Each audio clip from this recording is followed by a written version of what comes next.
Hermanos queridos, estamos en el Evangelio de Juan. Hemos venido mirando cómo Juan ha presentado magistralmente a nuestro Señor Jesucristo como lo que es el Alfa y el Omega, Dios Todopoderoso, encarnado. Y vemos a Juan el Bautista dirigiendo la mirada hacia Él. Todos los que veían a Juan el Bautista se acercaban pensando de que Él era el Cristo, de que Él era Elías, y Él dice, yo no lo soy. Y hay alguien que viene después de mí. Y justamente viene Jesucristo y es bautizado y pasa una de las presentaciones más maravillosas que podemos encontrar en las Escrituras acerca de la Trinidad. De esta palabra que nosotros le hemos acuñado, pero que no está en la Escritura, pero que claramente está manifestada. Cuando el Padre dice, este es mi Hijo amado en quien tengo complacencia, y el Espíritu Santo desciende en forma de paloma sobre él. Maravilloso.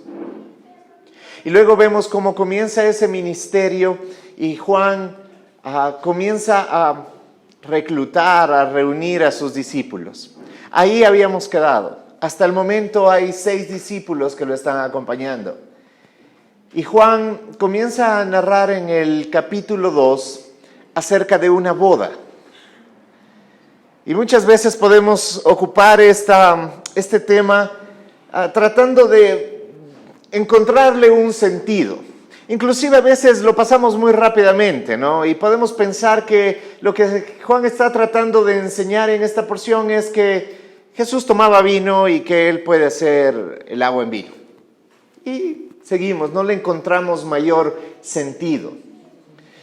Pero cuando Juan nos está hablando de la importancia de esta carta, nos muestra el propósito y nos enseña algo que es muy importante, que lo encontramos en el último versículo del Evangelio de Juan, en Juan 21:25. Quiero comenzar desde ahí para irnos luego al 2.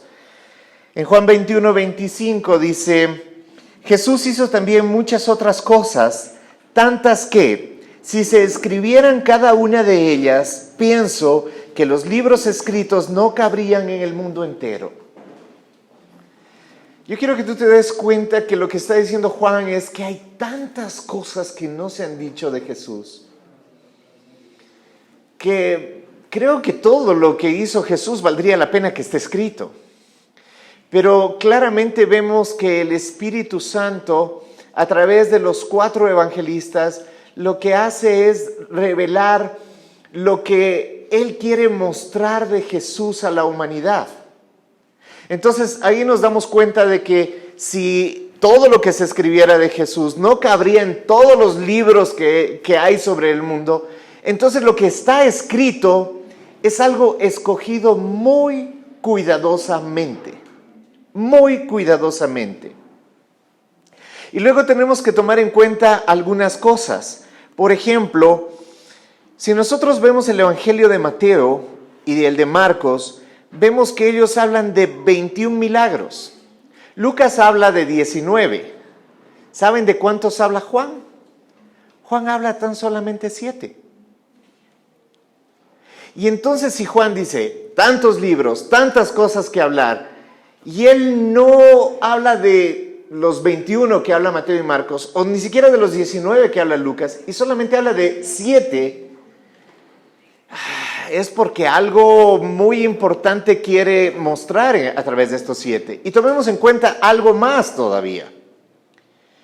Las bodas de Caná solo están narradas en el Evangelio de Juan. No están narradas en los otros 3 evangelios.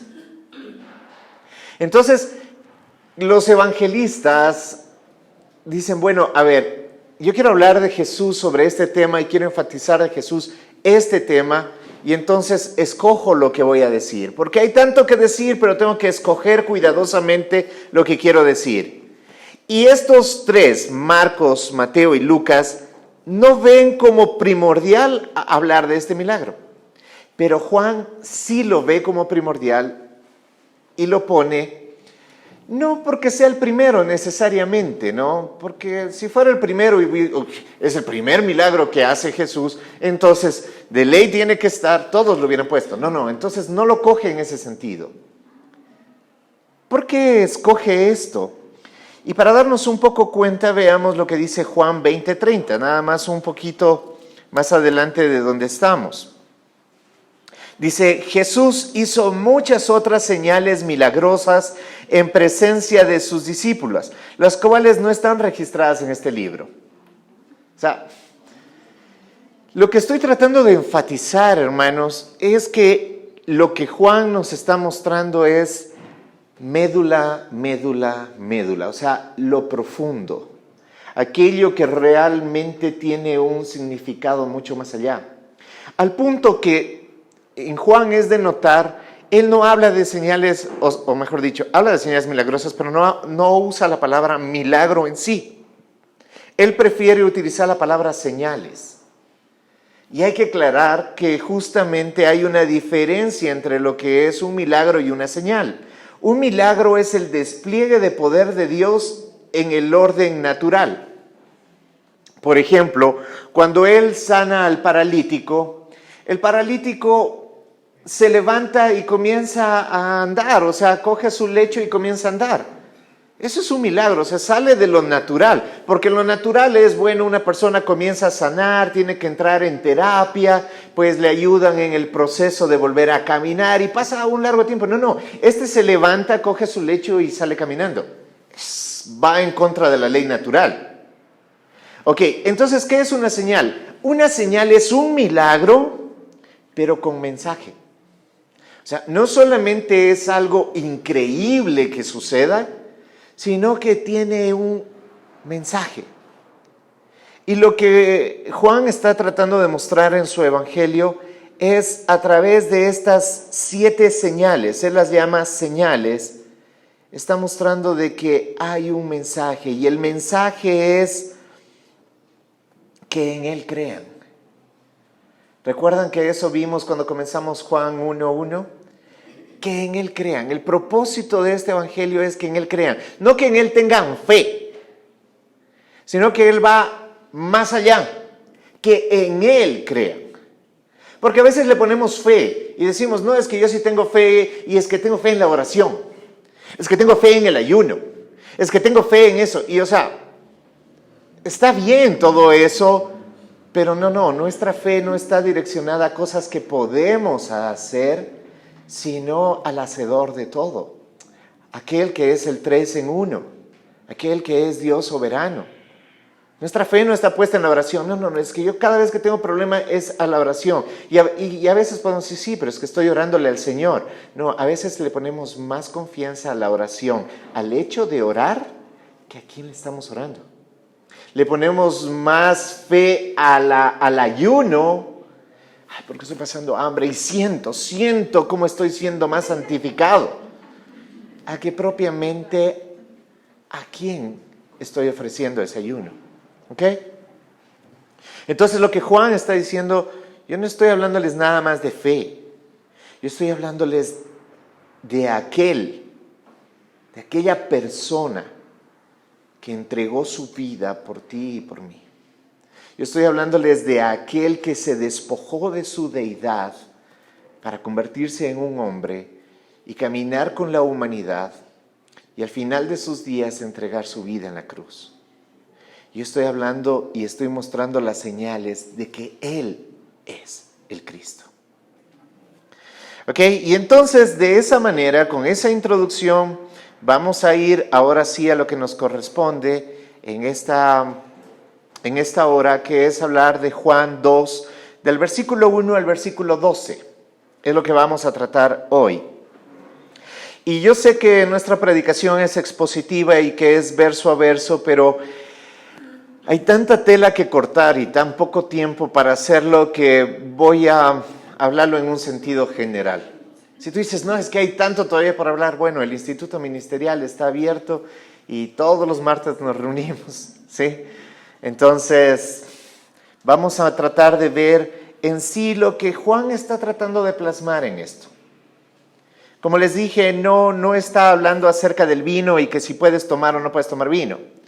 Tampoco está hablando de 5 consejos para el matrimonio. El primero invita a Jesús, el segundo ve que no se te acabe el vino. Bueno, el primero creo que es muy importante, creo que debes invitar a Jesús a tu matrimonio, pero no es eso lo que nos está tratando de hablar. Vamos a ver y lo voy a leer todo hasta el 11, el 12 lo voy a dejar para el final, ¿sí? Dice, al tercer día se celebró una boda en Caná de Galilea y la madre de Jesús se encontraba allí. También habían sido invitados a la boda Jesús y sus discípulos. Cuando el vino se acabó, la madre de Jesús le dijo, ya no tienen vino. El 4 dice, mujer, ¿esto qué tiene que ver conmigo? Respondió Jesús, todavía no ha llegado mi hora. Su madre dijo a los sirvientes, hagan lo que él les ordene. Había allí 6 tinajas de piedra de las cuales usan los judíos en sus ceremonias de purificación. En cada una cabían 100 litros. Jesús dijo a los sirvientes, llenen de agua las tinajas, y los sirvientes las llenaron hasta el borde. Ahora saquen un poco y llévenlo al encargado del banquete, les dijo Jesús. Así lo hicieron. El encargado del banquete probó el agua convertida en vino, sin saber de dónde había salido, aunque sí sabían los sirvientes que habían sacado el agua. Entonces llamó aparte al novio y le dijo, todos sirven primero el mejor vino, y cuando los invitados ya han bebido mucho, entonces sirven el más barato. Pero tú has guardado el mejor vino hasta ahora. Esta, la primera de sus señales, la hizo Jesús en Caná de Galilea. Así reveló su gloria y sus discípulos creyeron en él. Voy a comenzar desde el final. Dice, la primera de sus señales, esto nos deja claro que antes de esto Jesús no había hecho milagros. Hay muchos que se preguntan, ¿y qué haría Jesús cuando era niño y cuando era joven? Y hay una película por ahí en la que Jesús está jugando con sus amiguitos y muere un pajarito y el Señor lo coge así y sale volando. Y wow, es lindo y uno le encantaría pensar que ocurrieron todas esas cosas, pero la Escritura nos dice, no es así. Este es su primera señal. Antes de eso, la señal que hacía tal vez era ser obediente con su padre, ayudarle en la carpintería y probablemente hacer buenas sillas, buenas mesas, aunque no usaban sillas ni mesas como las usamos hoy. Pero algo así debía haber hecho. La cosa es que comienza aquí. Tampoco es el comienzo de su ministerio, ¿no? Porque hay uno que dice, bueno, es aquí donde comienza el ministerio, entonces este milagro tiene que ser contado. No, su ministerio ya comenzó antes, como hace 1 año atrás, cuando él es bautizado. ¿Sí? O sea, tenemos que darnos cuenta que no está narrando cosa por cosa. Tenemos que tomar en cuenta que los evangelios no son biografías nada más, sino que son biografías teológicas. La biografía teológica lo que hace es escoger, como les dije hace un momento, el tema sobre el que el evangelista quiere hablar. Entonces no está narrado todo lo que quisiera. Entonces aquí hay una diferencia de tiempo entre el bautismo y las bodas, ¿no? También dice que esta señal, muchas veces nosotros pensamos, y hemos hablado en algunas otras ocasiones, pero la palabra nos muestra en distintas partes, para que justamente tengamos claro. Hay veces que nosotros nos fascinamos con los milagros y con las señales y los prodigios. ¡Wow! Nos encanta ver eso. Y más cuando lo anuncian en carteles, ¿no? Venga, esta noche va a haber milagros a mansalva. Y wow, voy por si acaso me toca a mí también un hito o cosa por el estilo, ¿no? Y a veces uno piensa, no, es que eso es bueno que suceda para que la gente crea. Pero claramente la palabra nos está diciendo que cuando pasa esta señal, una señal que lo ven muchos, porque están invitados a esta boda mucha gente. Pongamos un poco el contexto. Nosotros cuando decimos las bodas de Caná nos imaginamos igualmente a la novia vestida de blanco y ahí el novio esperando es totalmente diferente, su cultura es diferente, comenzando desde que dura 7 días. Imagínate tremenda fiesta, ¿ya? Y aquí para los que tienen hijas, era bueno, ¿por qué? Porque hoy por hoy la cultura nos dice que generalmente el que tiene la hija es el que prepara la boda. En ese tiempo era lo contrario. En ese tiempo era el novio el que preparaba. ¿Sí? Entonces, ¿por qué no estamos en ese tiempo? Dirán algunos. Yo digo, gracias a Dios me gusta la cultura como está hoy. ¿Sí? Pero entonces poníamos en contexto, 7 días, el vino es algo que se utiliza y es importante en la cultura greco-romana. Y obviamente la cultura greco-romana es la que está en ese tiempo, en ese pueblo, ¿no? Israel, si bien es cierto, o sea, Israel sí está bajo el dominio de los romanos, así que se aguantan, ¿no? Y el vino también, dentro de la cultura greco-romana es importante y dentro de la cultura hebrea es importante. Las bodas son importantes en ambas culturas igualmente, al punto de que si ustedes leen el Antiguo Testamento se van a dar cuenta de que hay muchas analogías con respecto al matrimonio, ¿sí? Entonces uno se da cuenta de que hay importancia. 7 días, vino. El vino es importante, el vino es una señal de estatus, el vino es algo con que la gente se alegra. Y quiero aclararlo, mucha gente dice, no, mira, había vino y convierte 600 litros de vino, porque esa es la cantidad que veremos más adelante. 600, o sea, la boda sí se pegaron sus buenas. No, claramente la Escritura también deja claro que la borrachera es algo que no es acorde a su cultura, ¿sí? Al punto que Pablo lo pone en el mismo sitial de aquel mentiroso, homicida, adúltero, y dice, estos y los borrachos no entrarán en el reino de los cielos. O sea, no está hablando de que, hermanos, vino y vino para todos. No, está diciendo es algo importante culturalmente. Y se acaba el vino. Y esto es lo que Juan está resaltando en este punto. Pero lo que quiero mostrar es que hay un milagro, todos lo ven, porque es un evento del pueblo. Capernaum, todo Capernaum sabe de la boda, todo Capernaum está ahí fijándose en lo que está pasando. 7 días de boda, o sea, cualquiera se entera. O sea, el chisme se corre, hay boda, hay todo, ¿sí? Y se acaba el vino. Y acabarse el vino era como... O sea, el novio no le puso mucha atención a la boda. Como que no está muy agradado con lo que está pasando. Hubieron más invitados, hubieron colados a la boda porque estaba planificado para un número y llegaron más. Y cosas por el estilo, no sé. Y entonces pasa un milagro y este milagro todos lo ven. Pero claramente la Escritura dice, y sus discípulos creyeron en él. O sea, los que ya habían creído en él, siguieron creyendo. No dice, se sumaron las multitudes y cada vez más creían en él. No, claramente dice que el Señor hace este milagro, es visto por todos, pero solamente los que ya habían creído siguen creyendo. Fíjate, entonces los milagros no transforman el corazón de nadie, no hacen que nadie crea. Uno cree por la predicación del Evangelio, no por los milagros que ve. Ok, entonces ahora sí. Al tercer día, dice, se celebró una boda en Caná de Galilea. Juan, vemos que es poco detallista en lo que él quiere mostrar, pero sí nos muestra lugares, Caná de Galilea, y nos muestra quiénes están. Nos dice la madre de Jesús. Juan, en su Evangelio, nunca utiliza el nombre de María.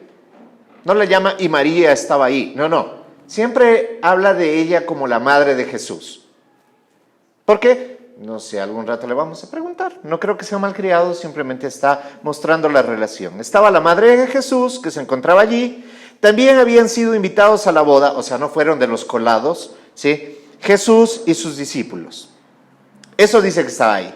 No dice, y la novia estaba vestida con un vestido tan lindo, como las bodas en nuestro tiempo, ¿no?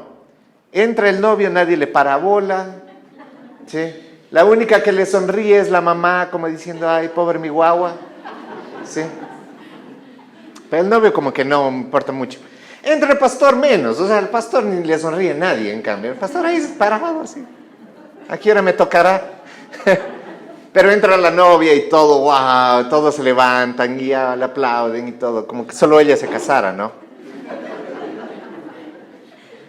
Pero Juan no narra nada de eso, narra a los invitados. No dice por qué razón estaban invitados, no se dice si eran familia, si eran algo. Hay quienes inclusive creen que María era la encargada de la boda, ¿no? Era como la que había sido contratada para que haga los arreglos florales y vea todo. ¿Por qué? Porque justamente cuando se acaba el vino, y Juan aclara esto, se acabó el vino. O sea, no es que el vino comenzó a disminuir y hay que darles un poquito menos, no. Se acabó el vino. No se trata de administración, se trata de escasez. Entonces el versículo 3 dice, cuando el vino se acabó, la madre de Jesús le dijo, ya no tienen vino. Entonces uno así se queda pensando, bueno, ¿qué es lo que Juan quería decir con esto, no?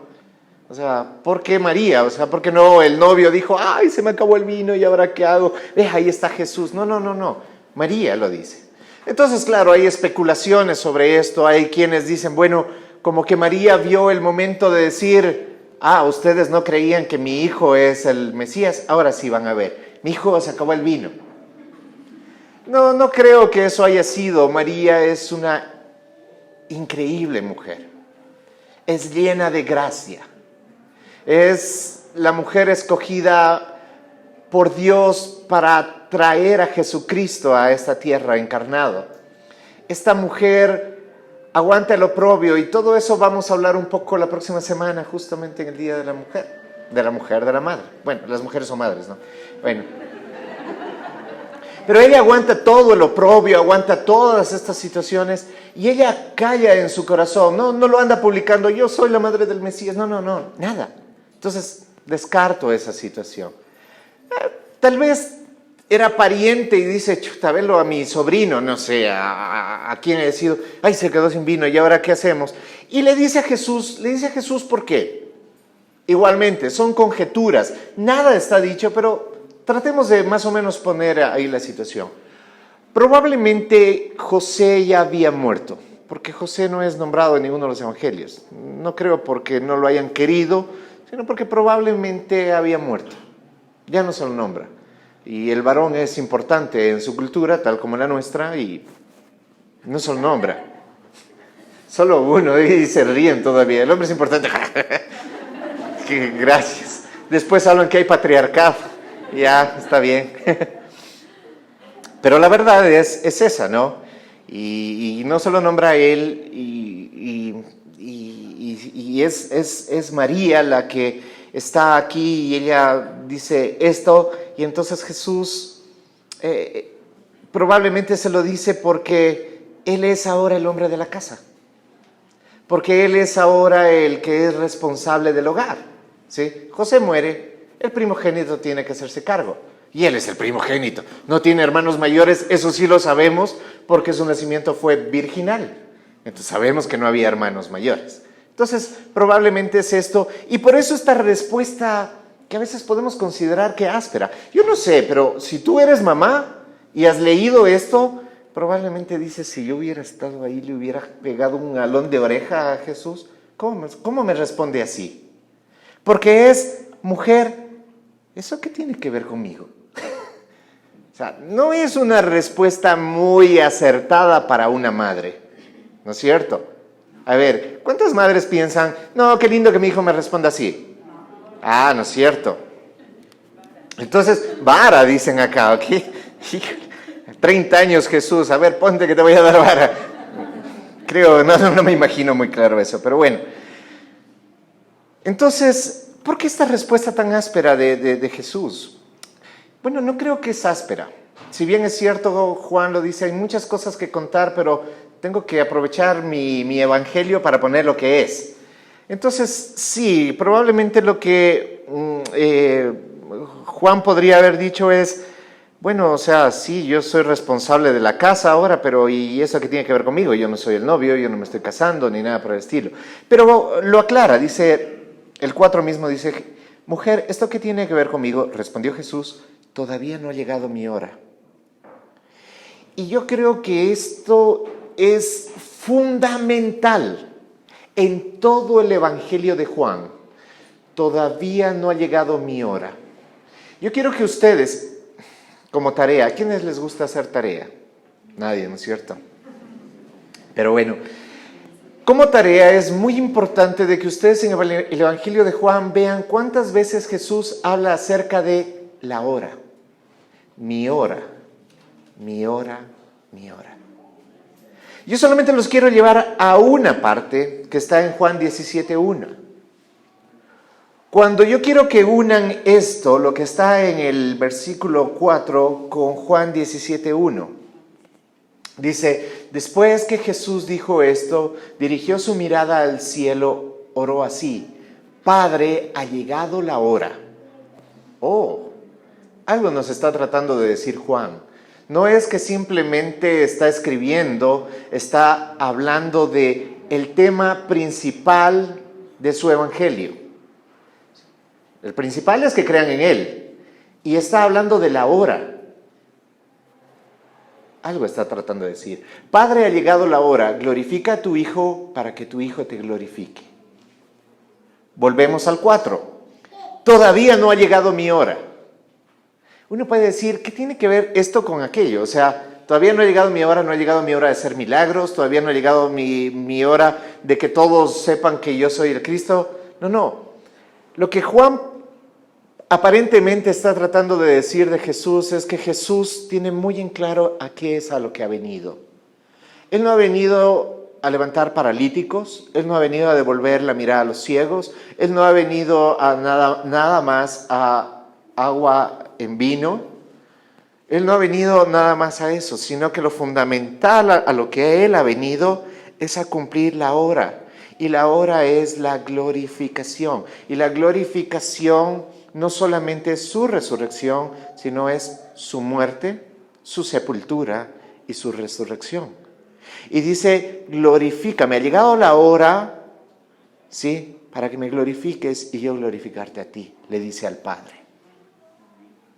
Entonces, sale un poco de contexto porque estamos hablando de vino y tú que me hablas acerca de la muerte y resurrección. Bueno, porque ese es el tema. Y Jesús está claramente focalizado en aquella hora. Y entonces sucede lo que generalmente sucede en nuestros hogares, ¿sí?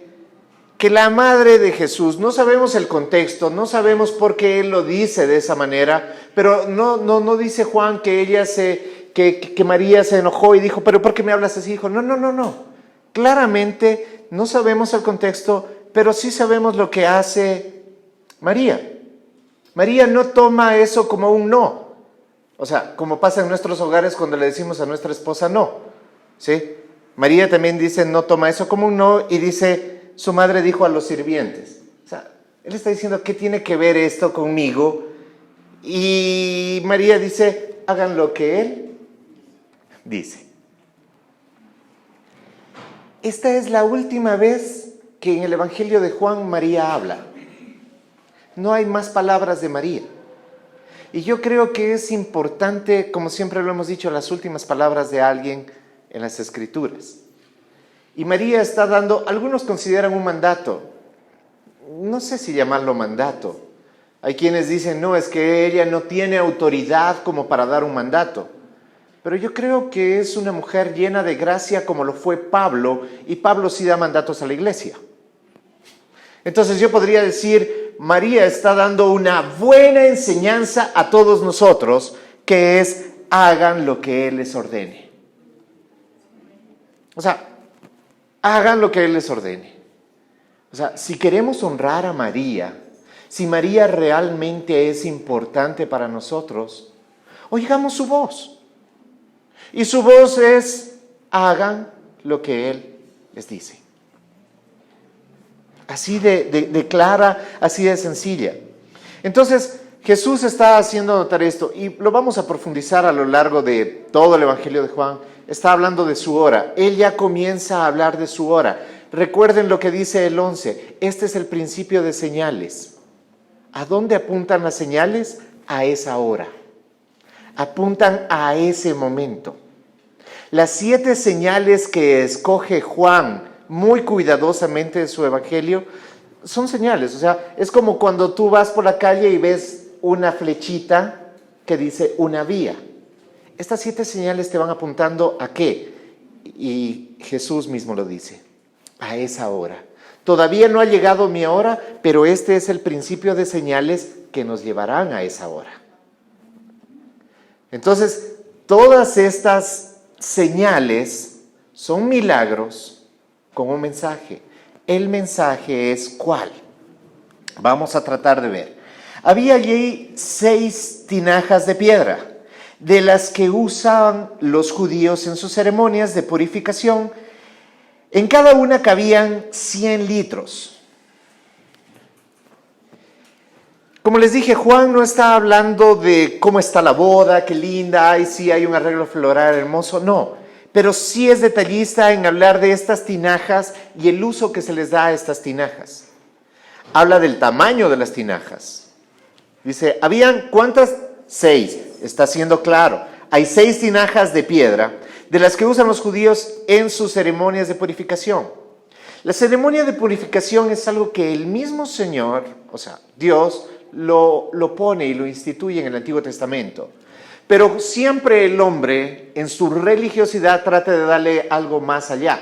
Entonces ya no solamente era la purificación para entrar al templo, sino era la purificación de todo en lo que hacía. Entonces, vamos a comer, lávense las manos. Recuerdan que inclusive de eso le llaman la atención a Jesús y le dicen, pero ¿por qué tus discípulos no se lavan las manos antes de comer? Bueno, está bien, o sea, creo que hay que lavarse las manos antes de comer, pero no creo que es un asunto tan importante como para que el clérigo de aquel tiempo venga y reclame eso. Pero eso es lo que está tratando de enfatizar Juan. El propósito del lavamiento había sido pervertido y había sido llevado a un nivel de religiosidad. Y lo que Jesús está haciendo es utilizar esas tinajas para algo que no estaba diseñado. O más bien está mostrando que las cosas han cambiado. Que a partir de esa primera señal las cosas cambian. Nuevamente, no está escrito en las Escrituras, pero tenemos que abrirnos a lo que el Espíritu está tratando de mostrar y enseñar. Todo cambia porque realmente cambia. Ya no es la purificación por cuánto laves tus manos, sino por cuánto Jesús esté en tu vida. Lo que Él está mostrando a estas tinajas, porque eso es lo que somos nosotros. La tinaja no es importante.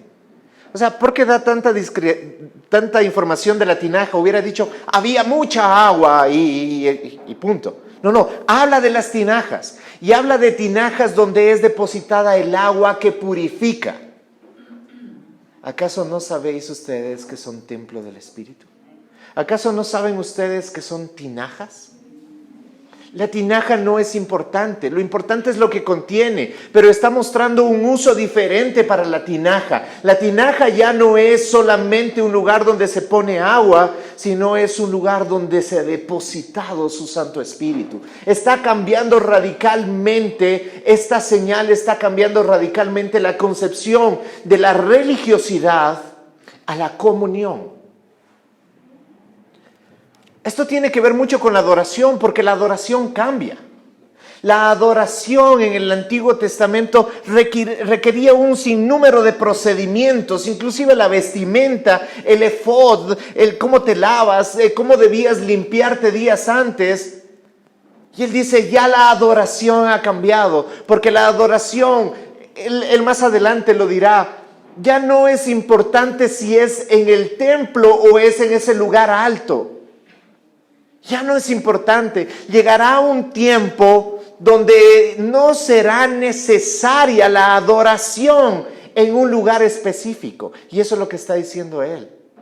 Porque ahora yo estaré en ustedes. Entonces la adoración ya no es en un lugar, la adoración es en nuestras vidas, en cada momento, en cada instante. Por eso debemos de salir de esa burbuja de religiosidad que a veces tenemos, que la adoración es las 3 canciones que se cantan antes de predicar. Es maravilloso porque es parte de la adoración congregacional, pero no es la adoración en sí. La adoración es tu vida y mi vida como tinajas llenas del Espíritu Santo.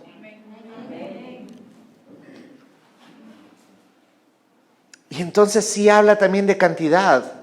Y habla de que cada una tenía 100 litros. Y claramente dice que Jesús les dijo, llenen de agua las tinajas. Aquí quiero hacer un paréntesis porque quiero decirles, miren los sirvientes cómo obedecen. María les dice, hagan todo lo que Él dice. Y ellos no se cuestionan.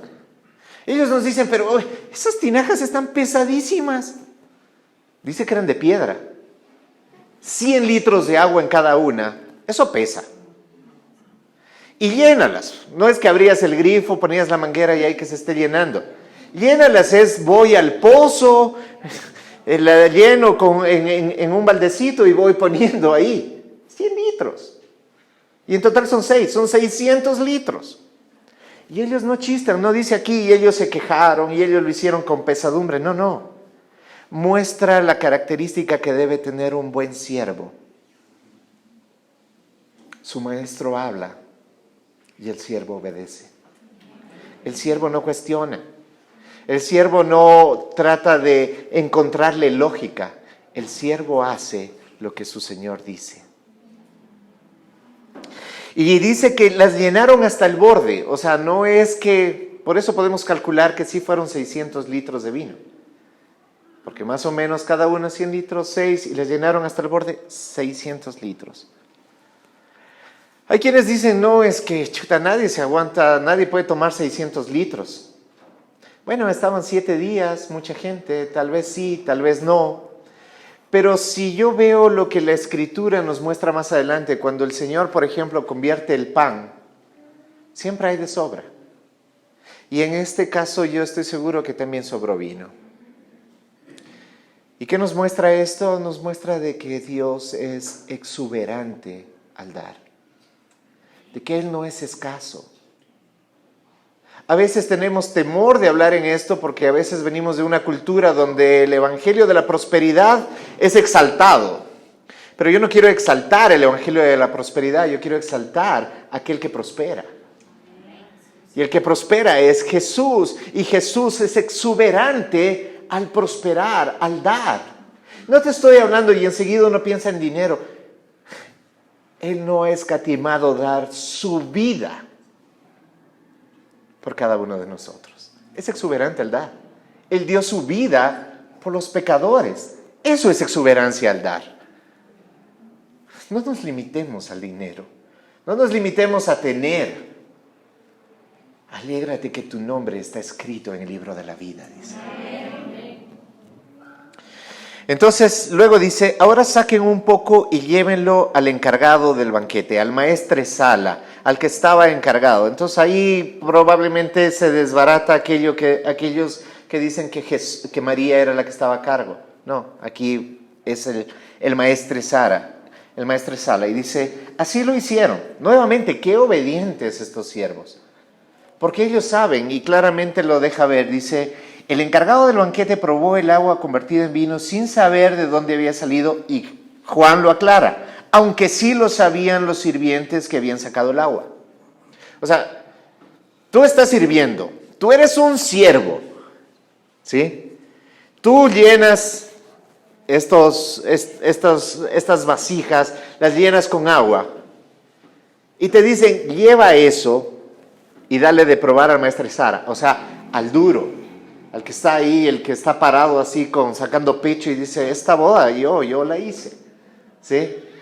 Y tú eres un siervito, o sea, es un esclavo.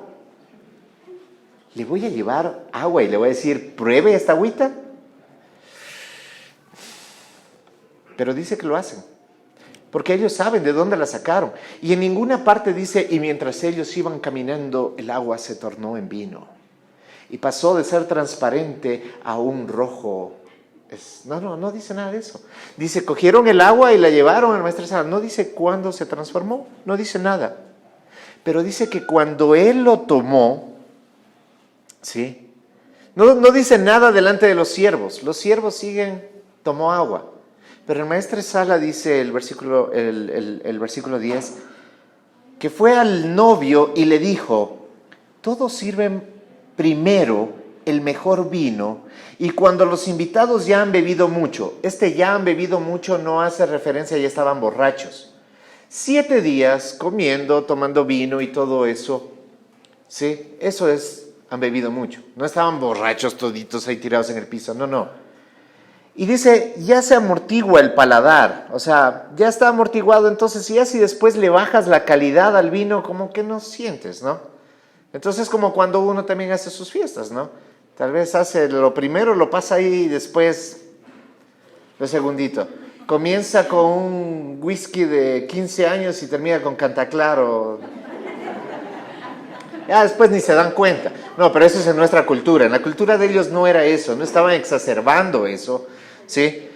Pero lo lógico es eso, o sea, porque el primer sorbo que tienes es, sabe bien, ¿ya? Tienes el gusto lo tienes limpio, entonces vas a sentir el sabor profundo. Entonces, lo mejor da al comienzo, buen consejo. Pero en este caso el maestro Sala le dice, pero tú has hecho todo lo contrario. Primero el novio debe haberse quedado como, ¿what? ¿Qué pasó? Yo ni he sabido que se ha acabado el vino, o sea, a él no lo nombran ni nada. Él dice, ¿qué pasó aquí? Qué bueno, a lo mejor se equivocaron y en vez de abrir las de bien añejas, abrieron las otras, no sé. Él se queda como que no sé, pero el que sí sabe es el maestro Sala. El maestro Sala es un mayordomo. El mayordomo está diciéndole a su señor, no se hace así las cosas. Y el novio dice, hey, es mi boda. Juan comienza hablando de una boda en su evangelio. Y él escribe un libro al final de su vida llamado Apocalipsis. Y al final de ese libro lo termina con una boda. Él está hablando de una boda. Y habla de las bodas entre el Cordero y su iglesia. Es claro de mostrar las dos cosas. Y aquí probablemente digo, Jesús está diciendo, en esa boda yo voy a ser el novio. Y no se me va a acabar el vino. Porque yo tengo el vino. ¿Y qué representa el vino? Representa llenura. Representa embriaguez, sí. Pero en este sentido, no os embriaguéis con vino en el cual hay disolución, sino más bien sed llenos del Espíritu Santo. Ser embriagado en su espíritu quiere decir ser lleno de Él, estar rebosante de Él. Y Él dice, yo soy el capaz de hacerlo. Con esto termino. Está cambiando la naturaleza del agua. Porque no es que cogió agua y dijo, bueno, mezclémosla con un poco de vino, ahí hacemos un preparadijo. O dijo, ve, yo tengo aquí unas uvitas, mandémosle ahí y hacemos un vino. No. Cambia la naturaleza total. Y claro, uno puede decir, ¿y a qué se refiere esto? Génesis dice que por Él todas las cosas fueron creadas. Y Juan en el primer capítulo dice que por Él y a través de Él todo fue creado. Él es capaz de hacer esto. Y Él está siendo capaz de hacer del agua vino. Y tú puedes decir, pero por eso tú puedes decir que Él transforma la naturaleza. Bueno, sí, y también porque la Escritura lo dice, que Él transforma nuestra naturaleza, pero si tú dices es un milagro pequeño, bueno, yo te paso un vaso, no unas tinajas, un vaso y conviértelo en vino. No puedes, solamente Él puede. Y Él lo puede hacer en lo pequeño como en lo extremadamente grande. Él lo puede hacer en algo pequeño como una boda, y creo que de alguna manera sí tiene algo que ver con la familia. Porque en Génesis está el primer ministerio, que es el matrimonio. Y comienza su ministerio yendo a ese primer ministerio, al matrimonio. Y Él está diciendo, yo puedo ser el proveedor de tu matrimonio. Pero no puedes buscarlo a Jesús para que Él arregle tu matrimonio. Tú no puedes buscar a Jesús para que Él arregle una relación entre tú y tu cónyuge, si tú no has buscado primero a Jesús para arreglar la relación entre Dios y el hombre. Lo que está mostrándonos Juan es a qué le damos primicia. Y que cuando nos acercamos a Él vamos a tener abundancia. Y que cuando nos acercamos a Él, en verdad somos transformados. Porque nuestra naturaleza humana es transformada a la imagen del varón perfecto. Eso es lo que dice la Escritura. Y tú hoy podrás decir, pero yo llevo 10 años, 15 años, 20 años como cristiano y aún no veo esa transformación. Y estoy de acuerdo contigo. Porque esa transformación es progresiva. Y es más, esa transformación no va a llegarse a dar en su plenitud hasta el mismo momento que se dé el cumplimiento de las Escrituras, cuando estemos en la presencia del Señor. ¿Sabes en dónde? No en las bodas de Caná, sino en las bodas del Cordero. Entonces lo que está diciéndonos aquí es que hay algo incompleto. No, nos está diciendo que eso ya está hecho, pero que aún falta tiempo para su cumplimiento. Pero ya está hecho.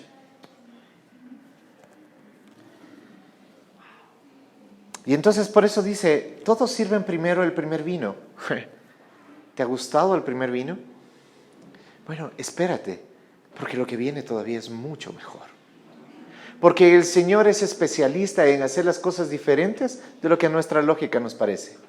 ¿Y si te has dado cuenta que a veces nosotros queremos ayudarle a Dios? Y queremos decirle a Dios cómo tiene que hacer las cosas. Es que si yo fuera Dios lo haría así. ¿Sabes qué? Te voy a decir algo que es muy cierto. Ni tú ni yo somos Dios. Y si ni tú ni yo somos Dios, entonces sujetémonos a Dios. Y entonces ahí viene el versículo 11 y dice, esta es la primera señal. ¿La primera señal de qué? De que Él es Cristo, de que Él ha venido a transformar nuestra humanidad, de que Él ha venido a mostrar de que Él es exuberante en provisión y a mostrarte que donde Él está, nada faltará. Entonces no solamente habla de vino, esto habla de mucho más allá, de la señal de que Él es en verdad el Cristo. Y luego el 12 dice, después de esto Jesús bajó a Capernaum con su madre, sus hermanos y sus discípulos y se quedaron allí muchos días. Simplemente lo termina así. Nuevamente, los que llegaron se fueron. Y eso en palabras de Jesús es, Señor, todos los que tú me has dado, aquí están. Por eso aquel que ha sido llamado estará con Él en el día final. Es así de sencillo. El Señor está diciendo no se queda ninguno, porque los que entraron a las bodas son los mismos que salieron de las bodas. Eso quiere decir que el que el Señor ha tomado no lo va a perder en el camino.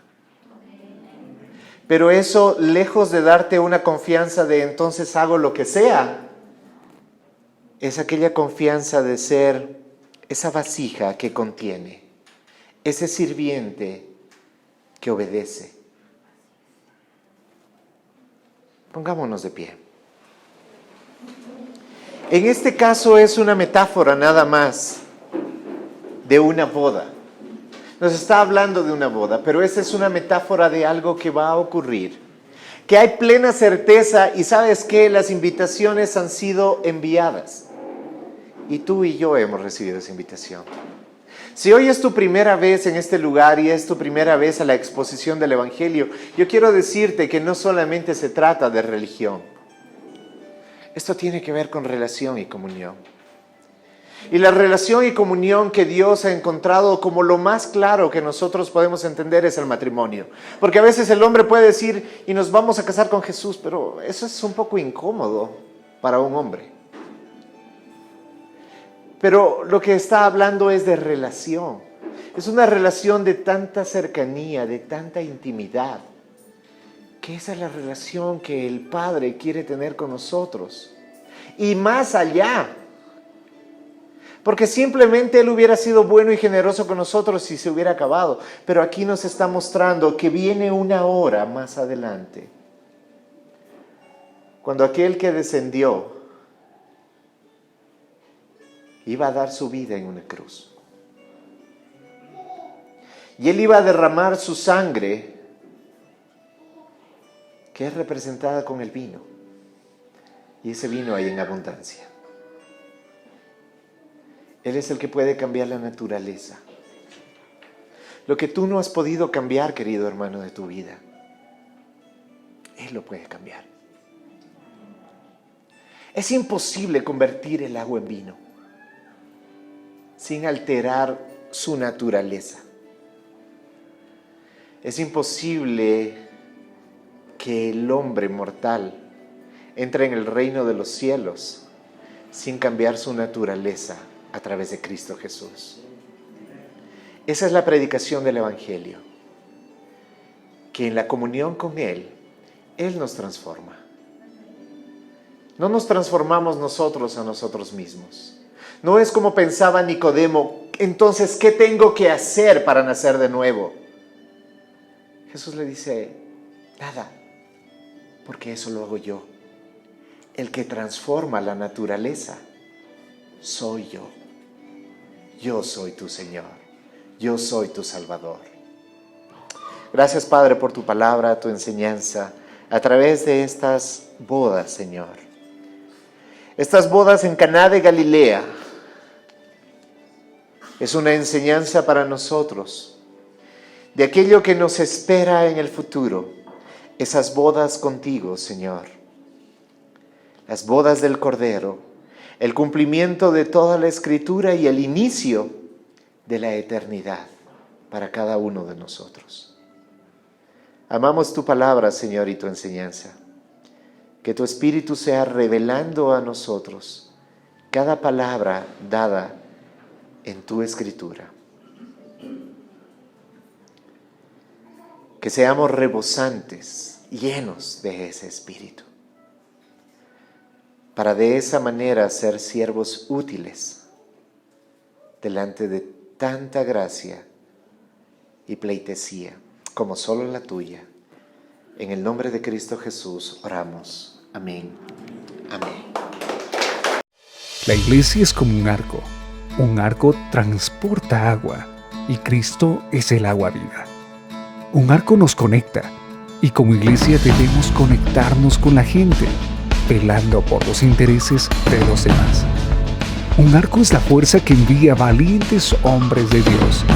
Y un arco genera unidad entre dos cosas separadas, Dios y el hombre. Esa es la iglesia, la esposa. Vivamos la iglesia, seamos el arco.